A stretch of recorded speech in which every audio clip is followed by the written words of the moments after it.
luya. Luya.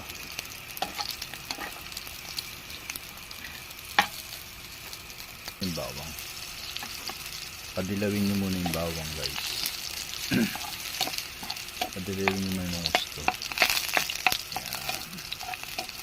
Pinirito ko na yung balon-balunan na yan. Sama sa pagprito yung luya. Ayan na, pag medyo madilaw na yung bawang,